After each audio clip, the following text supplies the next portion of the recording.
Nga natyrshmëria e njeriut është që të emiton dikant.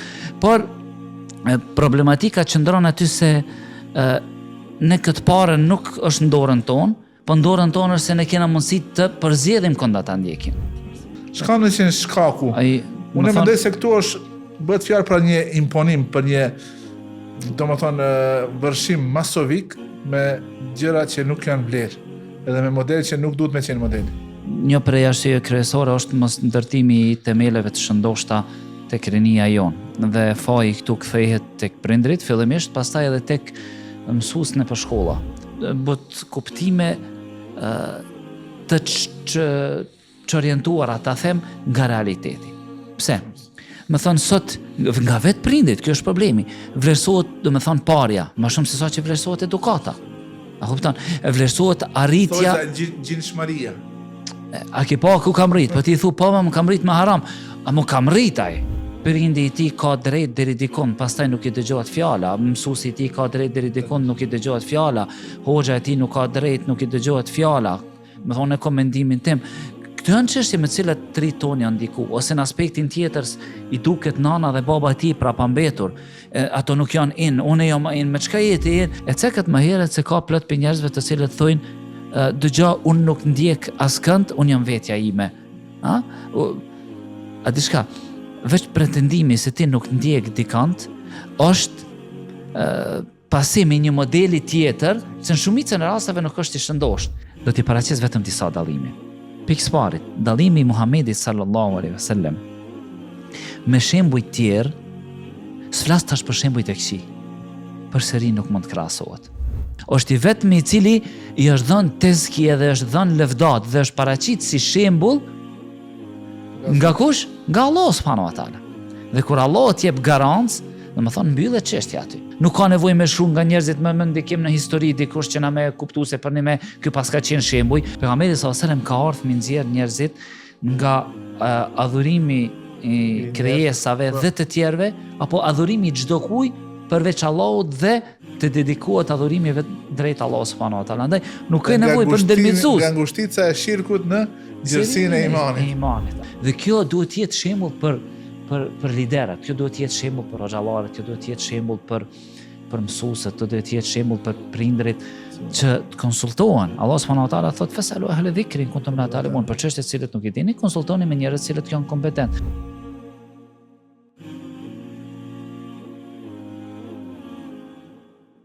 Bismillahirrahmanirrahim, në emër të Allahut, mëshiruesit, mëshirbërësit.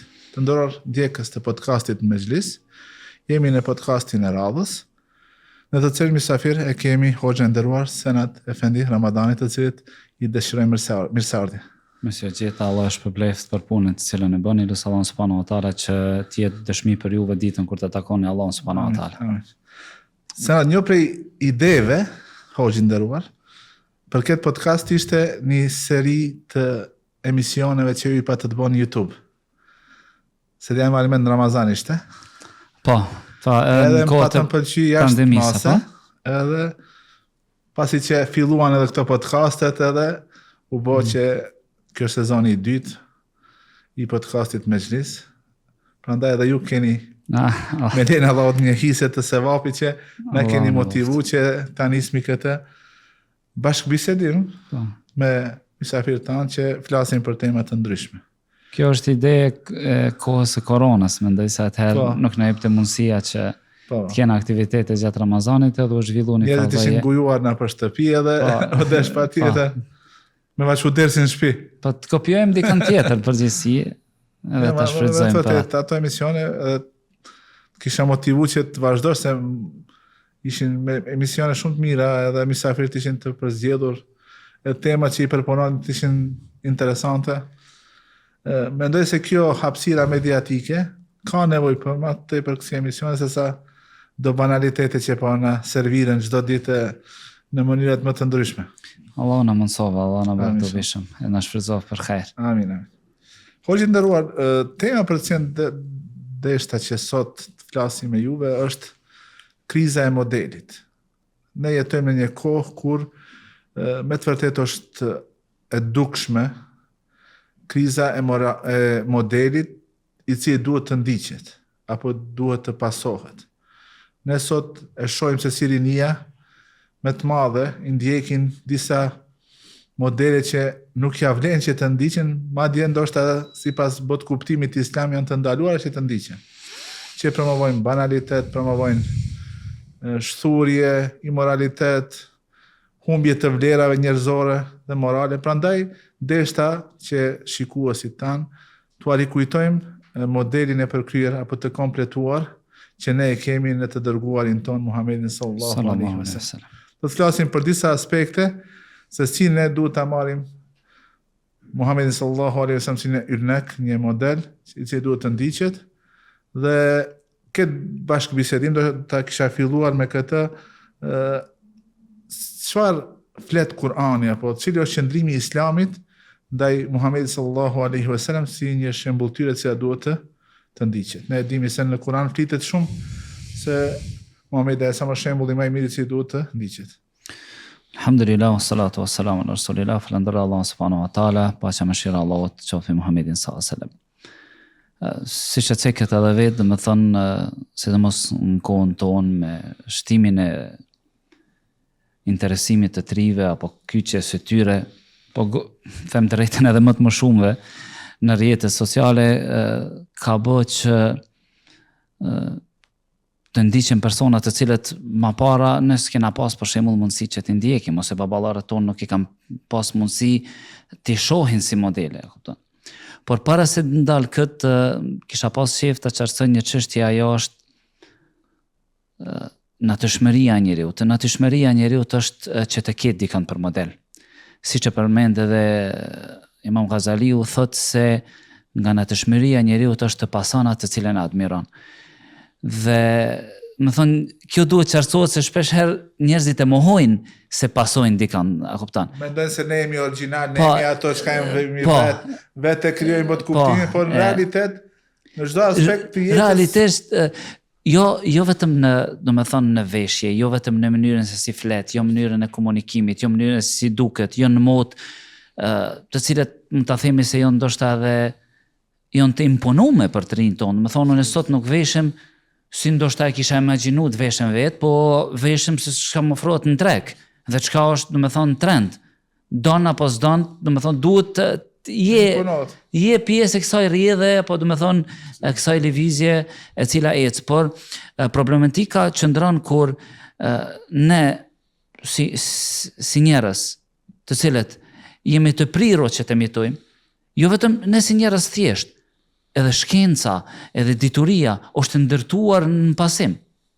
Me thonë, dituritë e ndryshme janë vazhdim apo emitim i, me thonë, një shembull i cili ka ndodhur më herët, mund të jetë i njëjti ose mund të pasohet i njëjti, pastaj zhvillohet edhe më shumë. Me thonë, lojat e futbollit të cilat zhvillohen nëpër botë, të njëjtat rregulla mitohen dhe barten tek ne. Veshjet e tyre barten tek ne. Në çdo sferë të jetës, edhe në shkencë, domethënë matematik, merret një formulë që e ka pas dikush më herët, e emitojmë të njëjtën, nuk e çesim një formulë të re. Domethënë është shumë e rrallë. Pra, nga natyrshmëria e njeriut është që të emiton dikant. Por problematika qëndron aty se ne këtë parë nuk është në dorën tonë, po në dorën tonë është se ne kena mundësi të përzjedhim kënda ta ndjekim. Tamam, nga natyrshmëria është dukem si dikush, të qethem si dikush, të veshem si dikush, por ku lind ai dallimi, ku ndahen rrugët, ndahen se kush është ai dikushi, ose kush është ai personi të cilën e kom përzjedh që ta kem model në jetën time, që ta, me thonë, i shef fëmijët tan, i shef të rinjt tan, për shembull, frizurën atyre, më njëherë e shef se i ka 2 viza, ose ka një vizë, ose ka një shenjë. E shef babën e vetë se ka baba vetë atë vijen, e shef dajën e vetë se ka daja, e shef atë mësusin shkollë se ka asë mësusi, e shef, me thonë, hoxhën, asë hoxha se ka, tamam, pika ka ardhë, kush i ka pru, ka në emiton. Dhe kjo është çështje e cila duhet, me thonë, mirë të përqendrohemi në atë, sepse, me thonë, na ka ardhë një model, ma para, thome, kena imitu, po, e kom imitu dikon që i cili ka qenë më i madh se une, ndoshta ka qenë më i njohshëm se unë kam qenë klasë 2, ai ka qenë klasa 4, unë e kam marrë si model, a më tash të fëmija klasën 3, 4, 5, nuk e merë modelet klasës 6. E merë, në me thonë, atë lojtarin, atë këngëtaren, vajzat, e kështu me radhë, në me thonë, pasimi ekziston, e jo në është që ta bëjnë dallimin. Mendoj se këtu ekziston një problem, ajo është problemi që ajo busulla morale, apo busulla e cila e përcakton se çfarë modeli do të ndjek njeriu, duket është e prisht. Nuk funksionon si duhet. Kjo, a mund të qenë rezultat i dobësisë që e ka njeriu në vetdijen e tij fetare, apo është rezultat i atij vërshimit mediatik që bëhet me antivlera, me personalitete që nuk kanë asnjë, domethënë me qyt vlera as kombëtare, as fetare, as artistike, as shkencore. Megjithatë ato imponohen sikur modele që duhet të ndiqen. Ju hepet hapësirë shumë e madhe, saqë nuk ka për shembull kanal që nuk e thret dikun që ka marrë pjesë në Big Brother apo të kjo ferma VIP apo përputhen apo çfarë janë ato show, reality show që promovojnë antivlerë. Nuk është diçka që ti mundesh me thonë, apo mësova diçka, vlerën e besnikërisë. Jo, s'ka besnikëri aty. Shka në qenë shkaku. Unë mendoj se këtu është bëhet fjalë për një imponim, për një, domethënë, vërshim masovik me gjëra që nuk janë vlerë, edhe me modele që nuk duhet me qenë modele. Ndikimet të cilat vijnë për jashtë, mendoj se, domethënë, arsyet janë shumë dimensionale, nuk është domethënë një arsye. Sigurisht po. Një prej arsye kryesore është mos ndërtimi i themeleve të shëndoshta tek rinia jonë, dhe faji këtu kthehet tek prindrit fillimisht, pastaj edhe tek mësuesit në shkolla. Do thonë këto e kanë përgjegjësinë më të madhe. Edhe, do të thonë, duke mos përjashtu kur përmendim mësuesit edhe hoxhallarët nëpër mektebet e tyre. Ndodh shpesh që shef nxënës se cilën e ka bëu hifzin, por kur gjë nuk ka marr nga ai hifzi të cilën ai e ka mësuar për mend. Shef nxënës se cili ka qëndruar me mekteb disa vite, nuk është ndërtuar tek ai një personalitet i besimtarit. Do të thonë i ka mësuar gjërat për mendesh edhe ka dalë në personalitet, ka met një personalitet që si ka hije një besimtarit. Kjo është një anë e problemit, mos ndërtimi. Për shfaqje apo një përfiturim të një realiteti që nuk duhet me qenë ashtu. Nuk është. Kupton, nuk i gjan një hafëzi me qenë ashtu, nuk i gjan një djalit një hoxhe me qenë ashtu, një djalit një besimtari me qenë ashtu. Më thonë, kjo është një problematik, mos mbjellja do me thonë e parimeve të shëndoshta tek fëmijët. Kur themi mos mbjellja, më thonë, tek ne ka bot kuptime të orientuara, ta them, nga realiteti. Pse? Më thonë, sot, nga vetë prindit, kjo është problemi, vlerësohet, do më thonë, parja, ma shumë se sa që vlerësohet edukata. A kupton? Vlerësohet arritja... Thosë gjinshmëria. A ke pa ku kam rrit, po ti thu, po më kam rrit me haram, a mu kam rrit aj. A kupton? Kjo është një aspekt. Në aspektin tjetër, vlerësohet pamja, më shumë se sa që vlerësohet modestia. Vlerësohet posti, më shumë se sa vlerësohet shkolla, a kupton? E kështu me radhë, domethënë, këto janë problematika, ai kandi tjetër i problemeve, a kupton? Pse ajo peshoja e cila i matte ma para ato pemet e shëndoshta dhe i largon të ato të këqija, tash ka fillu mi mat ato pemet e këqija, ndosa po i largon të shëndoshtat, dhe këto po shiten si vlerë, dhe këto po shiten, do me thonë, si çështje të cilat duhet konsumohen, a kupton? Storje suksesi. Po, storje suksesi, arritje, do me thonë, kjo, do me thonë, këto janë dy kënde. Këndi tretë është presioni të cilën e jep kultura dominuese. Kulturat e forta imponojnë kulturën e tyre, do me thonë, sidomos në vendet të cilat kanë kaluar në për vështirësi, e ndjen vetin inferior ndaj tjerëve, e ndjen vetin, do me thonë, se kanë me të mrapa, dhe e shfrytëzojnë ata, do me thonë, e shfrytëzojnë arritjen e tyre shembull shkencore për mbjellje të çthurjes morale, zhveshjes, e kështu më radhë, edhe njëherë çuditesh, thot a ke pa Gjermania, ke pa Amerikanit, tamam. Problemi është e kultura që duhet me qenë orientuar drejt një adaptimit të njerëzve. Kur thonë çka është kultura, thonë është adaptimi i njeriut ndaj kushteve të jetës, edhe aty dalin pastaj tradita, zakonet që kanë të bëjnë me atë që është.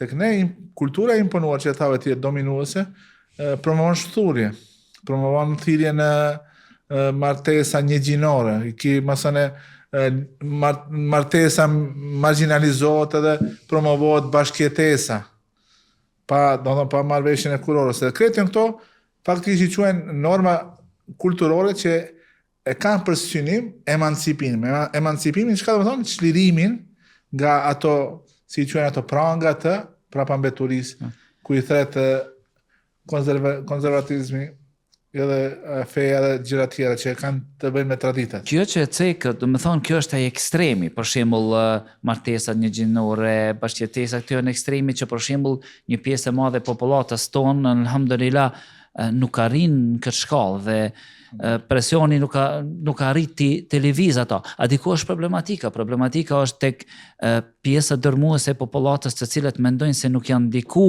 prej kulturës së huaj, ndërsa në anë tjetër një është mbjell atyre se prindi i tij ka drejt deri dikon, pastaj nuk i dëgjohet fjala, mësuesi i tij ka drejt deri dikon, nuk i dëgjohet fjala, hoxha e tij nuk ka drejt, nuk i dëgjohet fjala. Me thonë komendimin tim. Këto janë çështje me të cilat tri tonë janë ndiku, ose në aspektin tjetër i duket nana dhe baba e tij prapambetur. Ato nuk janë in, unë jam in me çka jeti, unë jam me ato nuk i din muzikat të cilat janë trend, ato nuk i din aktorët të cilët janë trend, ato nuk i din lojtarët të cilët janë trend, ato nuk i din, do të thonë, veshjen e cila janë trend. Kjo është problematika jonë më e madhe, se tonë nuk arrin deri atje. Po çka? Zhyten këtë dhe mendojnë se unë jam mirë pse nuk arrit atje. Problemi është se ti nuk je në atë pozitë që duhesh me qenë. Nuk je sigurt se çfarë vend ku je. Dhe kjo është, do të thonë, ato goditje shumë dimensionale të cilat godasin rinin tonë e bojnë që t'ju prezantohen aty në idole të cilat duhet të ndiqen dhe duhet të pasohen dhe në shumicën e rasteve ato nuk janë shëmbëltyr. Ose shëmbëltyra aty ne është paraqitet se është shumë e mirë, po në një kënd tepër të vogël në cilën ai vepron dhe zotron. Për shembull, merret një lojtar i futbollit si shëmbëltyr, pse di me lut futboll, ama jo pse është i aft, për shembull me lexu, ose se lexon, ose se njeh shkencën, ose se është i mirë me prindrit e tij, ose që është i mirë me komshitë e tij, ose është shembull me fëmijët e tij, ose merret një këngëtar, ose merret një rap artist, që i llogarisin artista, se këto janë suksesi, këto janë pse ai shfaqet aty me vetura luksoze, me femra për rreth e kështu me radhë, dhe kjo është një shembull i suksesi. Tekst banal, plot fyerje sharje edhe dhe mu më habit se sa ka arrit, do me thonë, me ndiku tek të ri, derisa besa ndonjëherë në rrugë i shoh të ri e kalshu, me thonë telefonin, e kalshu audio aty në YouTube, ose e ka downloadu me ato këngat, dhe i dëgjon dhe rrin, nuk din çka ndodh rreth tij, nuk e din se, do me thonë, nuk e din se mi fol, nuk dëgjon me të parën, duhesh mi kthjell, nuk është aty, është ekstrem i zhytur sa që ti thu, a është normale ky ndikim, sa që ndoshta Kurani si ka tek disa besimtar që duhet jetë e kundërta, e kupton. Dhe do me thonë, kjo është ai shembull i modeleve të këqija të cilët ju imponohen. E cekët më herët se ka plot për njerëzve të cilët thojnë, dëgjo, unë nuk ndjek askënd, unë jam vetja ime. A di shka, veç pretendimi se ti nuk ndjek dikant, është pasimi një modeli tjetër, se në shumicën e rasteve nuk është i shëndosht. Ato të cilët thrasin mos pasat i kërkan si model, bëno vetja jote, automatikisht je duke i pasu ato si modele, ato je duke ndjek si modele. Pastaj të të ti japin ato standarde të cilat ti duhet i kesh, atë mendjemasin të cilën duhet të ndërtojsh vetën tënde që të mos respektojsh model, flasin për modelet e mira tash, të mos kesh model prindin e mirë, mësuesin e mirë, besimtarin e mirë, hoxhën e mirë, e të mos flasin manar deri tek Muhamedi sallallahu alaihi wasallam. Filluam me tregu pakës se si e paraqet Kurani shembulltyrën e Muhamedit sallallahu alaihi wasallam. Ne të gjithë e dim ajetin ku Allahu thotë: "Laqad kana lakum fi rasulillahi uswatun hasana." Ju në të dërguarin tuaj e keni shembullin më të mirë. Po. A mos na tregosh se aspekti si një model i kompletuar, i plot, të cilën e ofron Muhamedi sallallahu alaihi wasallam për njerëzimin në përgjithësi. Se për këtë shëmbëltyre se pejgamberi sallallahu alaihi wasallam të edin më mirë se une, se Allah të kanë nderuar si me dituri, si me përvojë. Është se për pejgamberin sallallahu alaihi wasallam kanë shkruajt libra për shëmbëltyrën e tij. Edhe nëse unë mundohem dhe me thonë tentoj me fol diçka për atë, e di se do të jem tepër i mangët dhe asnjëherë nuk kam mundësi me paraqit shëmbëltyrën e Muhamedit sallallahu alaihi wasallam para dëgjuesve. Por do t'i paraqes vetëm disa dallime. Pikë parit, dallimi i Muhamedit sallallahu alaihi wasallam me shembuj të tjerë, s'flas tash për shembuj të këqij. Ne si besimtar. Për modelet pozitiv. Për një besimtar, një hoç, një dietar, një kështu, përsëri nuk mund të krahasohet. Se unë e pa marr parasysh se a jam hoç apo jam dietar apo çka jam, do të gaboj. Se i tillë jam, nuk jam i mbrojtur. Do të jem i aftë dhe do të jem shembull për shembull në disa çështje të jetës private, për shembull bashkëtorë, ose do të jemi mirë me komshiun, ama do të jemi dështuar në disa pjesë tjera të jetës time, a kupton? Dhe ai i cili do të merr si model, kur do të më shef dështuar në një pjesë të jetës time, në disa vepra, një fushë tjetër, çka do të ndodh? Ai do të dëshpërohet. Do të dëshpërohet. Pse? Pas ka ndjekur dikon i cili është i mangët. Kjo është dallimi i parë. Pejgamberi sallallahu alajhi wasallam nuk e ka pas këtë veti. Gjëja e dytë, njerëzit tjerë kanë nevojë për teskje, kanë nevojë për lëvdat, të më thonë se ky është model i mirë. Se në përgjithësi prezenca e modelit është edhe një objekt krahasues. Se çka thonë neve princi na thonë, po shife filani, shife filan hoxha, shife djali filanit. Është krahasuese, e krahasojnë atë ma pak i mirë, ma të mirin, që ky mendje ka të më bëj si ai. Të gjithë kanë nevojë për lëvdata, dhe të gjithë ta kanë nevojë me ndjek Muhamedit sallallahu alaihi wasallam. Andaj, më thon këto dy çështje. Çështja e tretë është se është Muhamedi sallallahu alaihi wasallam, siç e përmendet ajetin paraprak, është i vetmi i cili i është dhënë tezkije dhe është dhënë lëvdat dhe është paraqit si shembull nga kush? Nga Allah subhanahu wa taala. Dhe kur Allah të jep garancë, domethënë mbyllet çështja aty. Nuk ka nevojë mi lëvdu kërkush, nuk ka nevojë me shkruaj nga njerëzit më ndikim në histori dikush që na më kuptuese për me ky paska qenë shembuj, nuk ka nevojë as lëvdatat e sahabeve, nuk ka nevojë as lëvdatat e grave të pejgamberit sallallahu alajhi wasallam, kur ai është i lëvduar nga Allah subhanahu wa taala. Andaj Allah subhanahu wa taala çka thot, ju me të vërtetë në të dërguarin e Allahut e keni shëmbëltyrën, e keni idolin, e keni personin të cilin duhet ndjekur dhe cili duhet mirët për shembull. Andaj ne si besimtar, nëse e kena një person të për cilin Allah subhanahu wa taala është thembur, thotë është shembull, ama ku? Është shembull në jetën e tij me njerëzit, është shembull në jetën e tij me bashkëshortët, është shembull në jetën e tij me fëmijët, është shembull në jetën e tij fetare, është shembull në jetën e tij, domethënë të përditshme me komshiun, me atë voglën, me të madhin, në sjelljen, moralin, edukat, në mirësjellje, në devotshmëri, në përulësi, me thonë në bujari.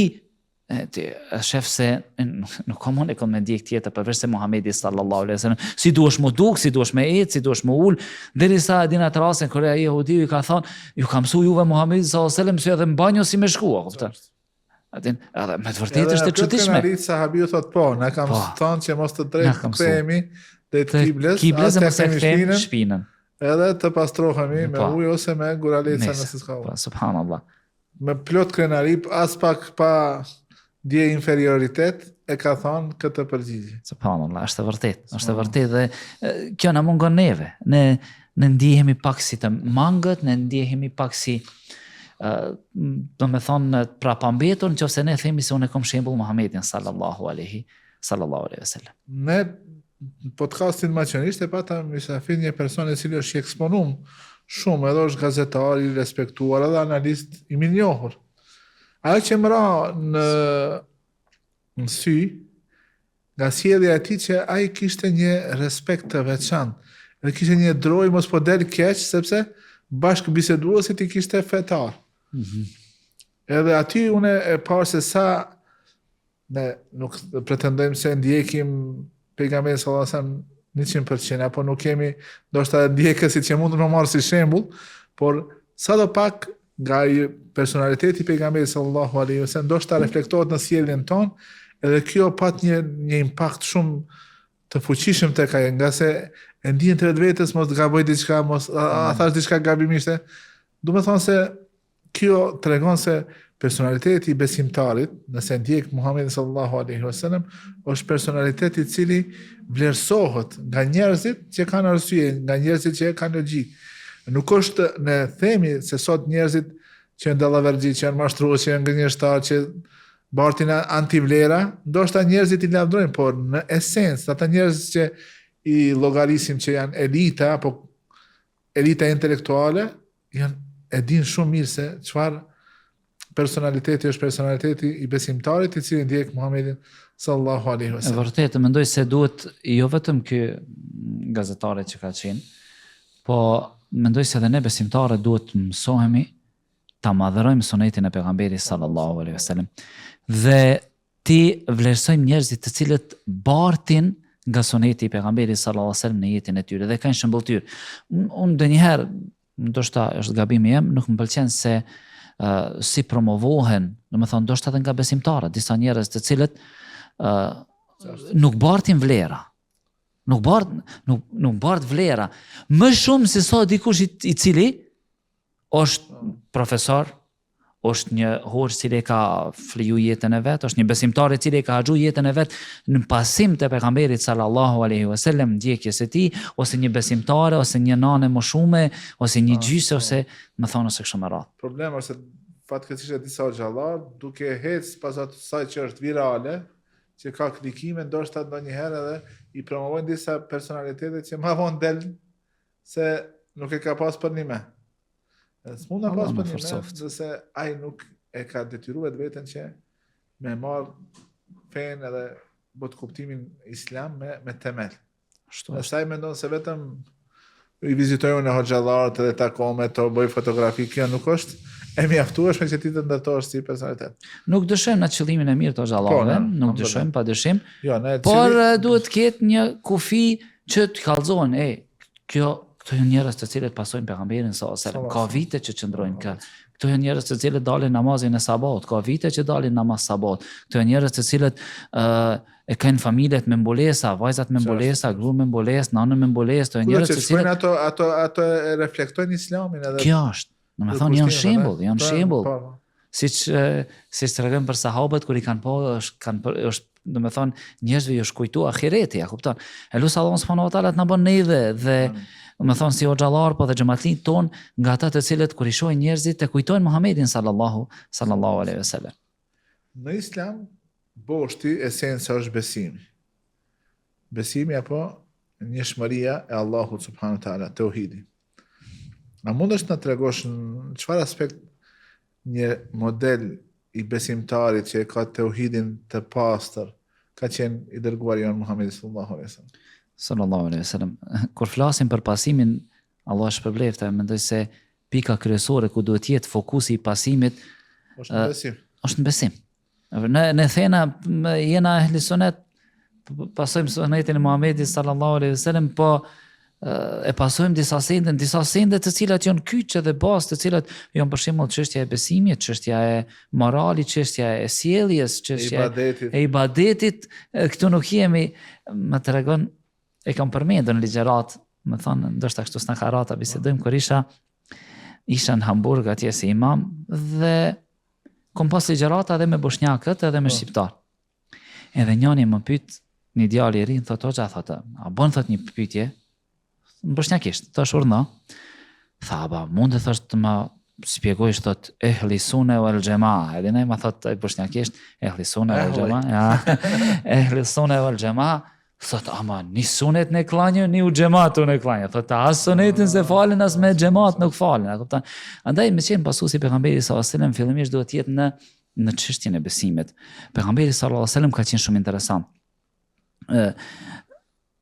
Mendoj se përveç, domethënë, kuptimit qëllimit të krijimit që ka pas, domethënë, të paluhatshëm tek ai, edhe adhurimi ka pas një kontekst tjetër, ka pas një me thonë një kuptim tjetër që ndoshta ne sot nuk kena arrit ta kuptojmë, do me thonë në atë nivel. Kur e them këtë se për shembull kur e kom lezu thot pejgamberi sallallahu alaihi wasallam i thot Bilalit arihna biha ya Bilal, na qetëso me të o Bilal. Me çka na qetëson? Me namazin. Ndërsa ne shkojmë namaz, nëse zgjatet pak namazi, në duket tepër, a kupton? Ose zgjatet hutbja sikur sot unë, e zgjata pak as hutbën edhe mirë në nisën na, po jë zgjatet pak as. Ose me kolla, po. Po.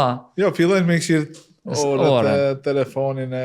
është interesante, subhanallahu din se çfarë perceptimi ka pas pejgamberi sallallahu alaihi wasallam dhe si e ka realizu, do me thonë njëshmërinë e tij ndaj Allahut subhanahu wa taala si në adhurime, do me thonë si në besim. Kur flasim në adhurime, thash në atë aspektin se si e ka perceptu adhurimin, si e ka realizu adhurimin, do me thonë që derisa e din ti, me thonë Aisha për shembull i ka thonë ja Rasulullah, të na lupak se janë çfarë fal mëkatet, a kupton? E ke lodh veten, ose kështu më radh. Pra, si e ka arrit këtë kënaqësi, si e ka formu këtë lidhje mes tij dhe Allahut, me thonë aspektin e adhurimit. Po ashtu edhe në aspektin e anës së besimit, pejgamberi sallallahu alaihi wasallam nuk ka qenë asnjëherë i lëkundur. Për shembull, dojnë ta vrasin pejgamberin sallallahu alaihi wasallam, e kërcënojnë pejgamberin sallallahu alaihi wasallam, e përzojnë nga Mekja, shkon nga Taifi, e përzojnë nga Taifi i gjakosur.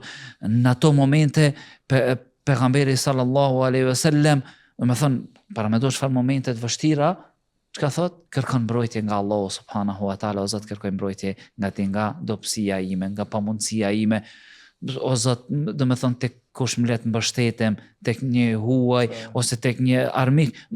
I kthehet prapë Allahut në goditjen më të madhe. Nëse ti nuk i dhruar me mua, atëherë çdo gjë është në rregull, kështu përfundon hadith, e kupton? Ose rastin kur i vdes Ibrahimi alayhis salam, e kupton?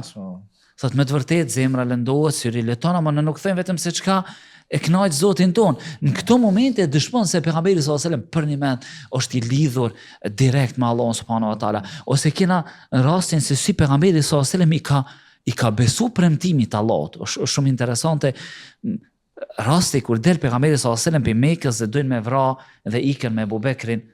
Në ato momente me thon del nga shpella në rrugës e shef Suraka, tregimi i gjatë, dhe Suraka për me arrit shpërblimin cilin ja ofrojnë Kurejshët, shkon dhe ta zem pejgamberin sallallahu alajhi wasallam, ndodh kafsha ti, do me thon kali ti, shafit në tokë kështu me radh. Po ajo çka është më interesante, kur i thot pejgamberin sallallahu alajhi wasallam, dhe çka është çështja jote Suraka, ose do me thon çka mendon ti Suraka, ti marrë belezikët e Kisras. Do me thon mbretit persianëve. Tamam, një njeri i cilin dojnë me vra, ik për vendit vet, ik për shtëpis vete, ky person ka ardhur me shpionu, do me thonë që me marrë shpërblim për vrasjen e ti i thu me marrë shpërblimin e Kisras, belezikut Kisrave. Çfarë bindje në premtimin e Allahut subhanahu wa taala. A kena në shembull tir Muhamedit sallallahu alajhi wasallam këtë çështje? Ose a kena në shembull pejgamberin sallallahu alajhi wasallam kur ka qenë duke hapur Hendekun?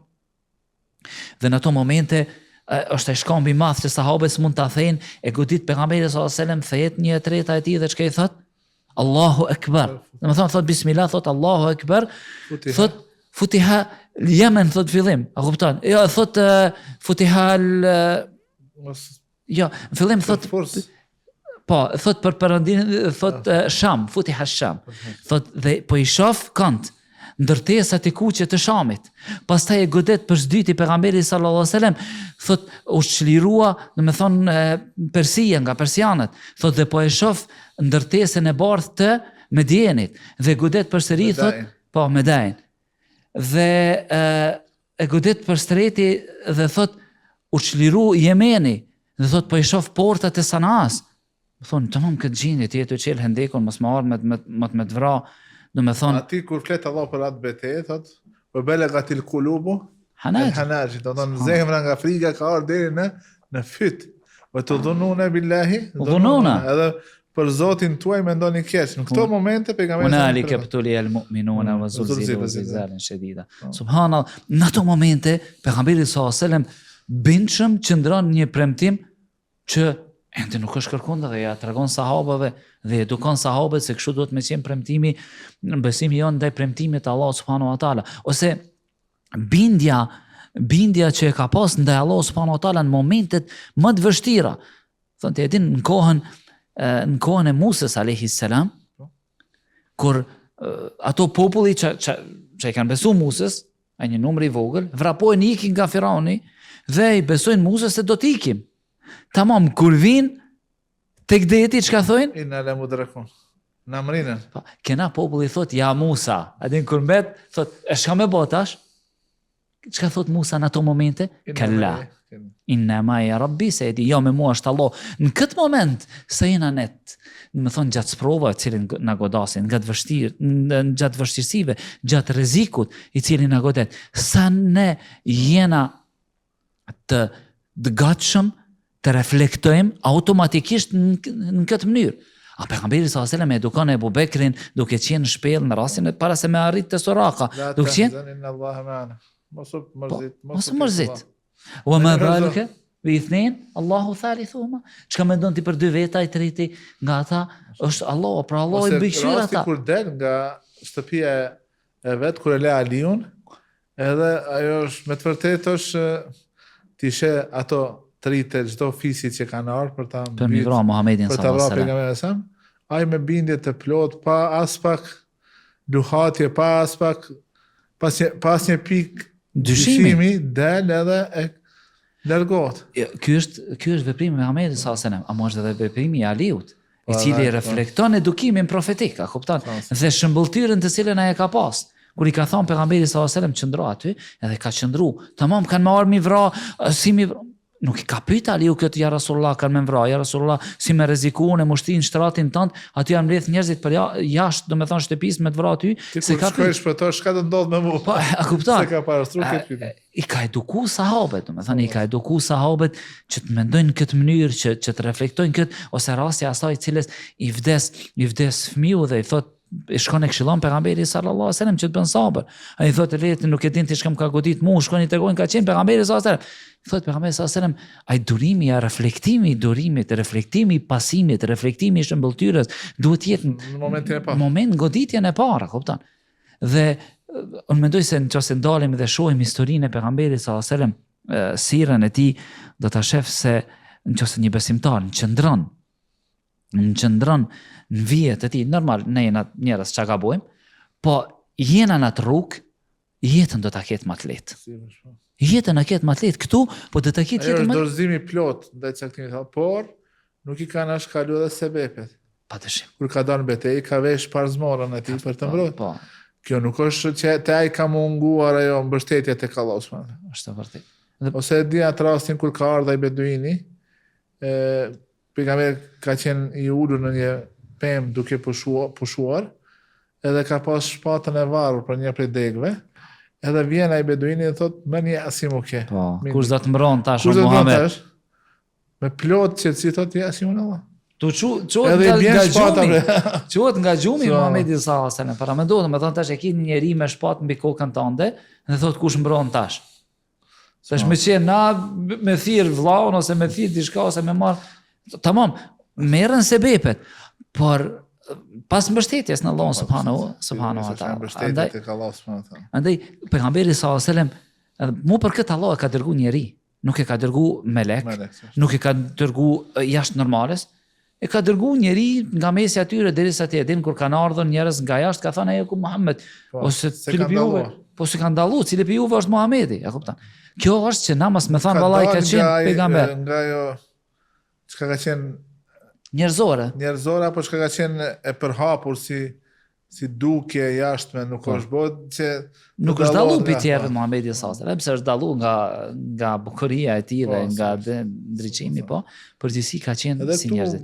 Ndoshta vlen me përmend se Muhamedi sallallahu alajhi wasallam nga çështjet e besimit që e ka theksuar është edhe ka thonë mos më lartësoni. Kema atartin Nasara Isa. Se kanë atar krishterët, Isaun dhe birin e Meriemës. Po thoni robi Allahut dhe i dërguari dhe i dërguara e tij.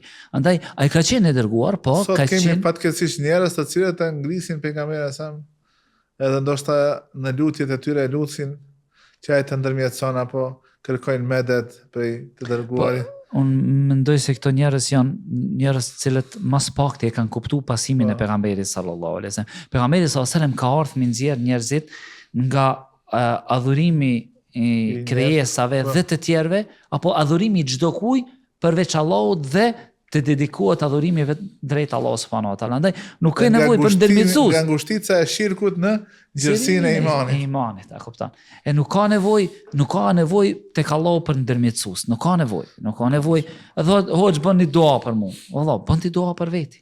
Askush nuk din me bë dua për veten e tij sikurse ai i cili ka nevojë për atë dua. A kupton? Unë mund me bë dua, po duaja ime është sipërfaqësore në krahasim me duan tënde për veten tënde, a kupton? Se ti më din gjendjen tënde, din nevojën tënde. Po thot nuk di me rreshtu duat. O, nëse ti nuk thua asnjë fjalë Allahu subhanahu wa taala e din qëllimin edhe çka kërkon ti, a kupton? Po nderuar, Muhamedi alayhis salam ka qenë edhe lideri, modeli liderit. A mundesh me na i tregu disa aspekte nga jeta e pejgamberit sa ku ai është shfaq apo ka dalë në shesh modeli i tij si një model i liderit? Pejgamberi sallallahu alaihi wasallam ka qenë lider, po me dallim nga liderët sot ka qenë lider në shumë sfera të jetës. Ka qenë lider ushtarak, ka marrë pjesë për 20 betejë, ka qenë lider shoqëror, ka qenë politik. Pejgamberi sallallahu alaihi wasallam ka formuar shtetin kur ka ardhur në Medinë, takimet që i ka bërë me delegacionet u fudet e jashtme, i ka bërë pejgamberi sallallahu alaihi wasallam. Më thon ka pas punë me njerëz të shkallëve të ndryshme dhe njerëzit me ndikim në atë kohë. Ka qenë këndej si thash, ka qenë lider shoqëror, po ka qenë gjykatës, ka qenë përmirësues kur kanë pas probleme, pajtues, përmirësues me bashkëshortëve, pajtues me sfiseve. Më thon, ka qenë pejgamberi sallallahu alaihi wasallam lider familjar, ka pas 11 gra Muhamedi sallallahu alaihi wasallam. Më thon, ato kanë shkërku menaxhim, shkërku sot njeriu e ka problem me një gru menaxhimin, a kupton? E jo me numër më të madh. Pastaj pejgamberi sallallahu alaihi wasallam ka qenë lider fetar, ka qenë mufti, ka qenë domethënë kadi. Më thonë, të gjitha është dash për një personit. Muallim që i ka mësu. Ka qenë, më thonë, lider edukativ. Më thonë, i ka mësu, më thonë, ndash teoretikisht, ndash praktikisht, më thonë, komplet shoqërinë. Jo vetëm shokët e vetë, komplet shoqëria janë kthy dhe kanë marrë dituri, më thonë, tek një person. Më thonë, sot e ke për shembull disa lider. Më thonë, shkon vendet arabe, ke disa dietar. Shkon Kenjani, shkon Ketjeti.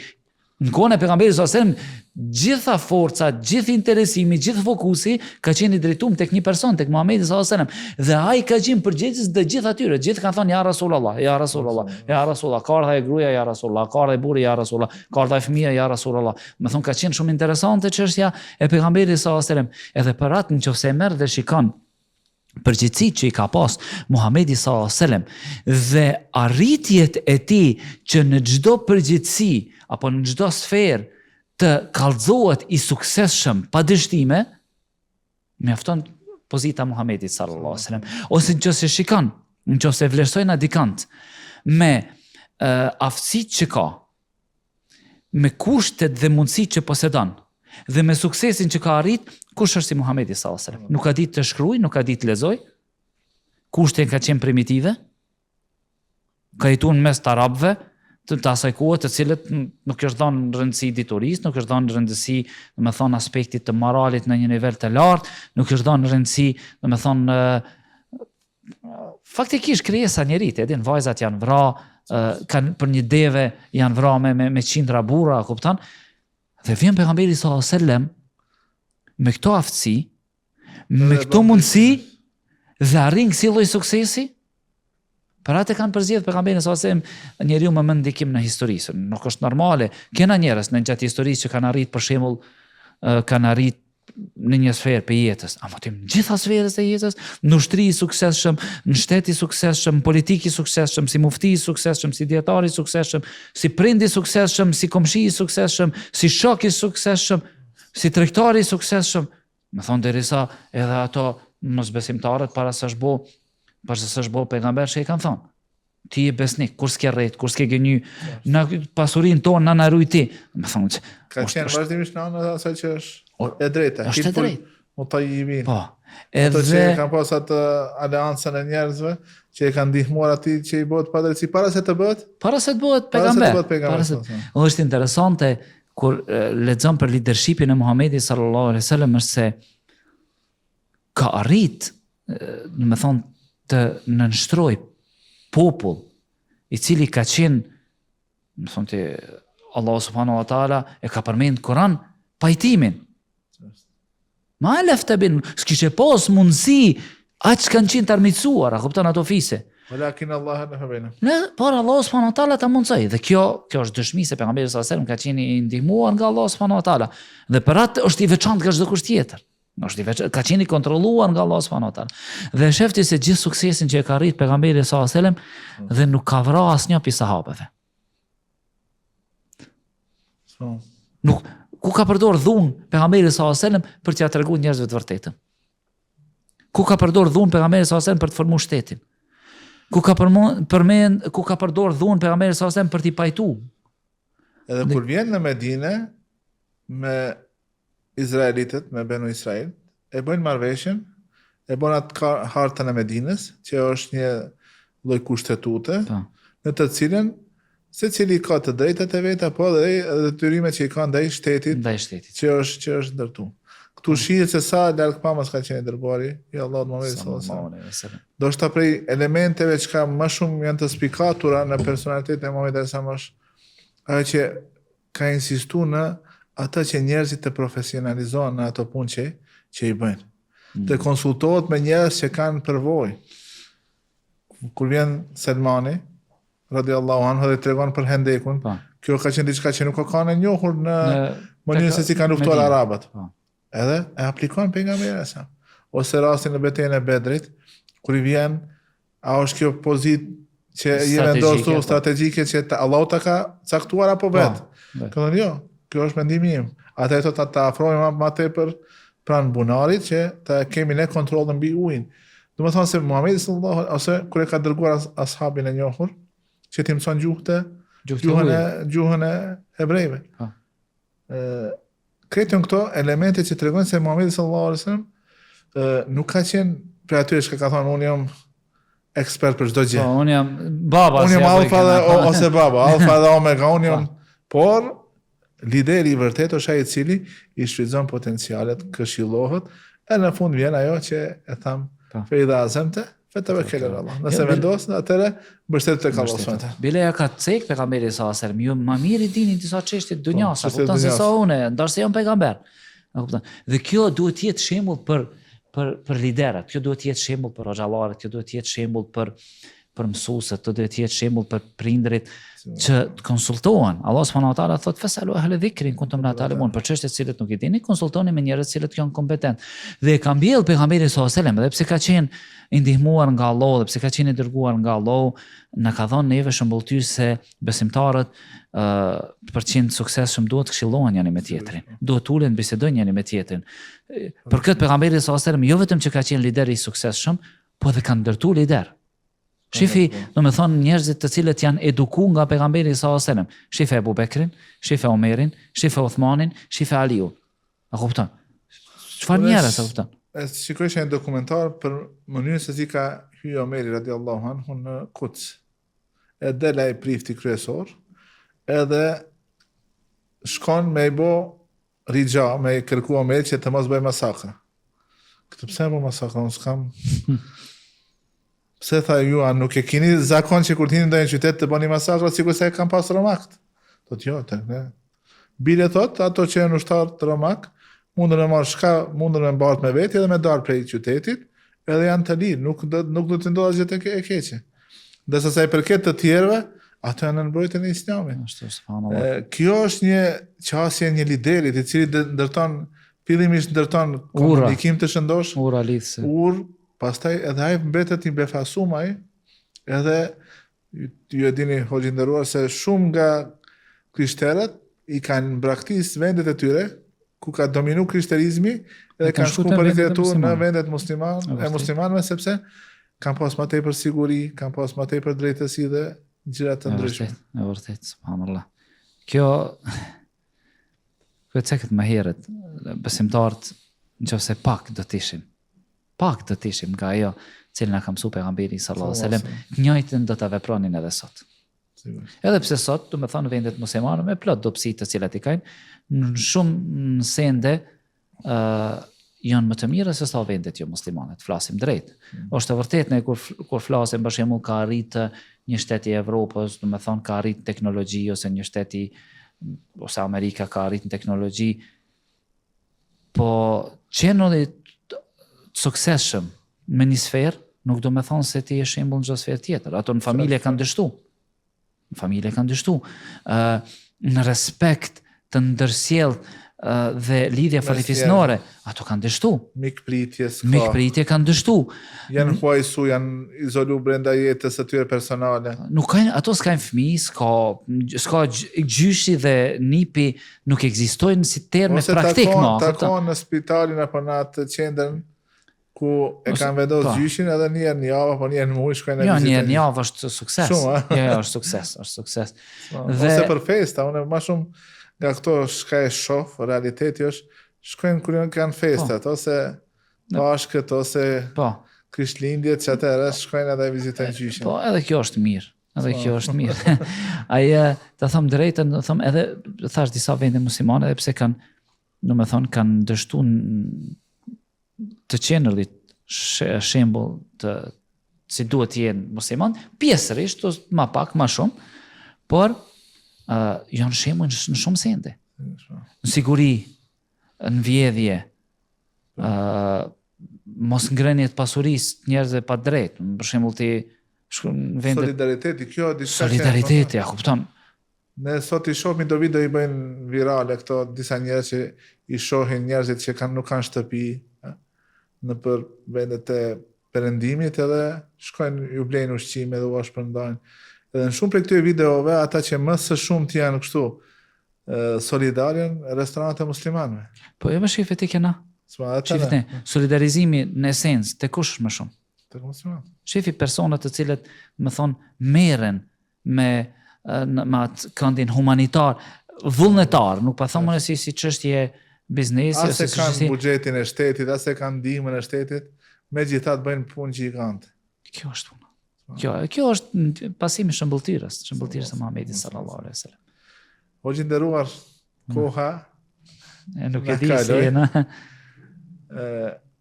Inshallah, pikë tjera i lajm për ndonjë takim tjetër. Shpresoj se prapë do të na nderosh. Allah e nderoft. Ishte kënaqësi, me të vërtetë i hapëm do tema që mendoj se popullata në përgjithësi, në veçanti këta që janë të vendit tonë, kanë nevojë që të dëgjojnë edhe ta kuptojnë se sa begati e madhe është që ne të jemi ummeti Muhamedi sallallahu alaihi wasallam dhe sa duhet të fokusohemi që ai të jetë shembulltira jonë në çdo aspekt të jetës. Allah nderoft, Allah është përbleft. Lutë Allah subhanahu wa taala që është thonë të jetë dobi për neve, jo kundër neve. Amin. Padyshim që çose kam qellu diçka ndaj kësaj bisede është nga mirësia e Allahut, çka kam gabuar për shejtanin dhe për meje, në të gjithë jena të mangët, po ajo çka do të thonë tentojmë ta bëjmë është qëndrojmë rrugë. Qëndrojmë rrugë, do të thonë mos dalim pistazës, ndoshta nuk bashkë duke u ndihmu, duke e përkrahur njëri tjetrin. Po kështu është, do të thonë, si thot Allah subhanahu wa taala dhe dura wasbir nafsaka ma alladhina yad'una rabbahum bil ghadati wal ashi yuriduna wajha. Do të thonë ne tentojmë që të ndihmohemi namazfalësit njëri me tjetrin, që ta përmirësojmë njëri tjetrin, që ta ngrisim njëri tjetrin dhe të jemi ashtu siç na ka urdhëruar Allah subhanahu wa taala, siç na ka porositur pejgamberi sallallahu alaihi wasallam. Ishte kënaqësi për mua, Allah është përbleft për vlerësimin dhe nderimin. Padyshim që më thonë ne jena thash edhe ma të ri, edhe ma pak me ditori, por masi është kësë lloj bisede, ma ndihmon nga pak edhe kështu. Allah e nderoft. Allah e shpërblet. Allah e rujt. Të nderuar, ky ishte podcasti për këtë javë. Ju përshëndes, selam aleikum wa rahmatullah.